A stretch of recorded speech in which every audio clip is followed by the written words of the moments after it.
tu te lèves le matin, t'as la tête dans le cul, tu sais pas quoi mettre. Tu te dis je vais mettre ma combi Salut Beauté, je sais que ça va claquer.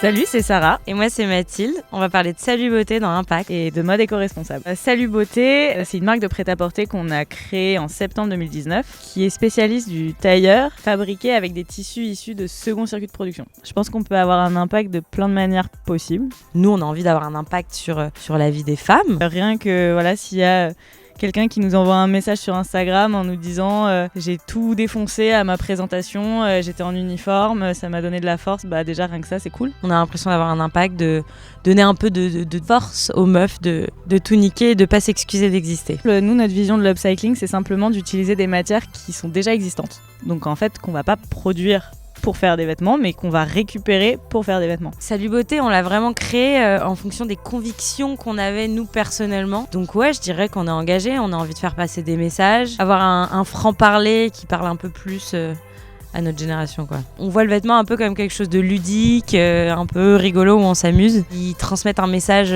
moins prise de tête et plus, encore une fois, plus accessible, quoi. Et puis c'est des pièces fortes et pratique. Tout à fait. Ça, c'est un petit peu aussi au cœur de notre mindset, c'est que en fait, voilà, tu te lèves le matin, t'as la tête dans le cul, tu sais pas quoi mettre. Tu te dis, je vais mettre ma combi Salut Beauté, je sais que ça va claquer et je vais pas me prendre la tête et c'est pratique, c'est confortable, ça va pas me serrer le bide après le déj. Enfin voilà, c'est tout un mindset où en fait, on va vraiment essayer de sortir un peu des dictats habituels de la mode et ça se retranscrit dans nos vêtements. J'aurais tendance à conseiller de consommer moins mais mieux, en allant plutôt vers le vintage, qui est plutôt pas mal parce qu'on a des très belles pièces à des prix hyper intéressants. Et ah oui, très bon conseil, enfin moi que je m'applique à moi et que je trouve assez pratique, c'est je me pose la question dans quel contexte je vais mettre ce vêtement. Parce que je trouve qu'il n'y a rien de plus frustrant d'avoir une garde-robe pleine à craquer et de rien avoir à se mettre.